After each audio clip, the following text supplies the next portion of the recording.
Welcome to the Notary Coach blog. My name is Bill Soroka. You can learn everything about me, my company, Notary Coach, and how I help notaries at notarycoach.com. Today's blog is the death of a notary. I almost died that day. The idea was to rent an Airbnb in Washington for 6 months until I found a house to buy. I scored with a pet-friendly home right on the water in Shelter Bay. It's a small coastal community in La Conner. My host, Annie, is delightful and lives just a few streets over. She and her husband are in their early 60s, and while they love Shelter Bay, they plan to move when they retire, seeking a more vibrant community.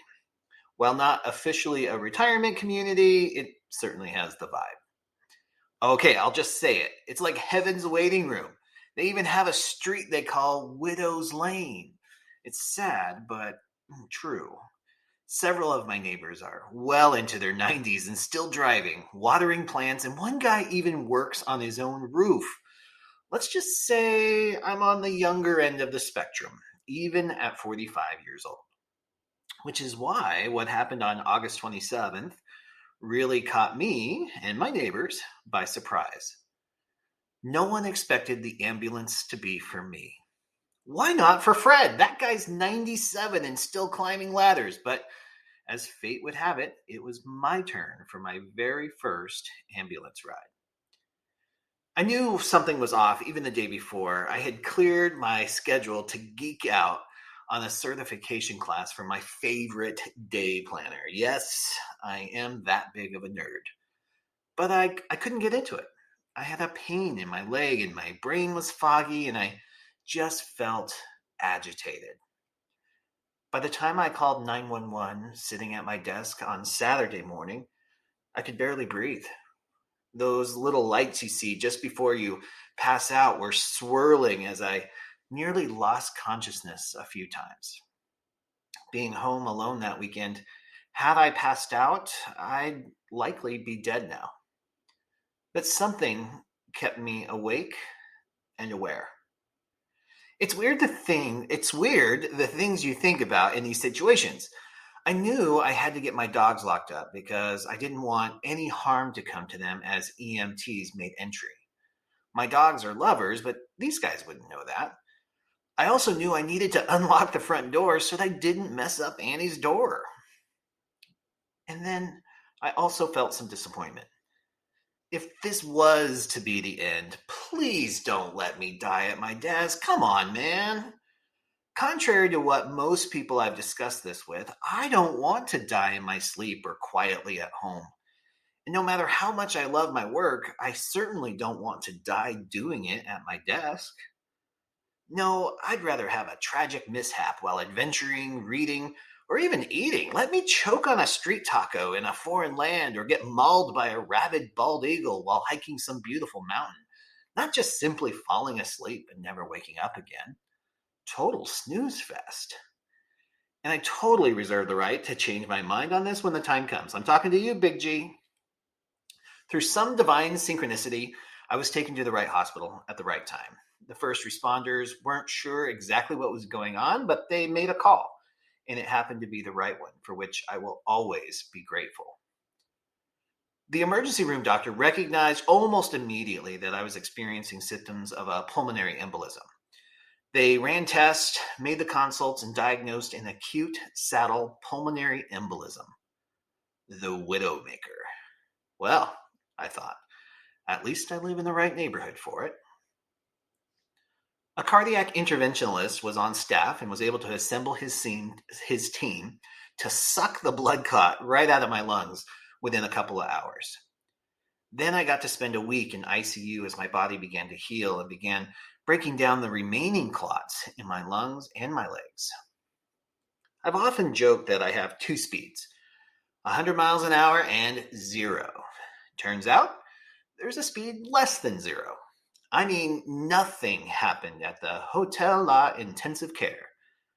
No reading, no calls, no certification classes, just me, my thoughts, and healing. Interestingly, I had recently picked up a new daily mantra that seemed to serve me even more perfectly as I lie in a hospital bed. Every day, in every way, I get better, better, and better. I recited that to myself uncountable times during my 6-night all-inclusive stay at Skagit Valley Hospital. And I got better. Still, there I was with my thoughts. What if I had died? My affairs are a total shit show. I don't know if that's one word or two. Ironically, I released the latest and final episode of the Sign and Thrive podcast 2 days after the PE event titled Walking the Walk. Notaries, time to get your affairs in order. Well, I didn't have my affairs in order. In fact, we joke about it in the episode. I was behind in my paperwork and I promised to get her what she needed. Then life happened. No, death almost happened. And because I'm such a nerdery, thanks Nicola at the NNA for that term, I also thought, well, what happens when a notary dies? And whether we know it or not, we're actually held to a pretty high standard of information privacy as mobile notary and loan signing agents, thanks to the Graham-Leach-Bliley Act, state statutes, and through the Model Notary Act, as well as the Notary Public Code of Professional Responsibility and others, when we're alive and functioning as a notary. So what happens when we're dearly departed? Inquiring minds wanted to know, so I phoned a friend at the National Notary Association, Nicola Jackson again, the Senior Manager of Training and Education, hooked me up with all kinds of insight on what is expected of the heirs of notaries. Heirs of notaries have responsibilities? Yeah, mind blown. With help from Nicola and her team, we were able to create a document to help you figure out what's expected of your survivors for your state. You can download what we aptly titled Death of a Notary at the link below. The team did its best to identify state-specific guidelines and expectations of the heirs or representatives of a deceased notary public. As well as usual, though, please verify with your own Secretary of State or governing body for updates, etc. Also, we included a whole section about best practice as quoted from the Notary Public Code of Professional Responsibility and the Model Notary Act. So if your state doesn't specifically address this, you'll have some best practices. This is a free 13-page report available right at notarycoach.com/blog. Look for the Death of a Notary article to download that. Because some of these states ain't playing. Connecticut says, as soon as possible after the death of a notary public, the notary's personal representative shall destroy the notary's official notarial seal, if any, and file a signed written notice with the Secretary of State indicating that the notary public has died and the date of death.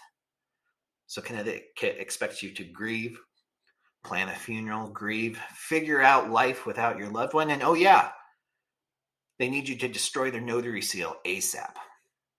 Or how about California? Well, you can read that for yourself. Just download the free report at notarycoach.com/blog or in the links below this video. A few states even have fines for the heirs of notaries that don't comply. Most of us notaries don't even know the laws and rules. How would our heirs know this stuff? And wouldn't you believe it, there's actually a solution to this too. In fact, it's the only piece of my estate plan that was in place when my pulmonary embolism hit. One place, cloud-based and secure to keep all the information I would need to convey to my heirs. Life insurance policies, end-of-life preferences, hidden cash, unpublished poems, bank account information, Netflix password, heck, all my passwords for that matter.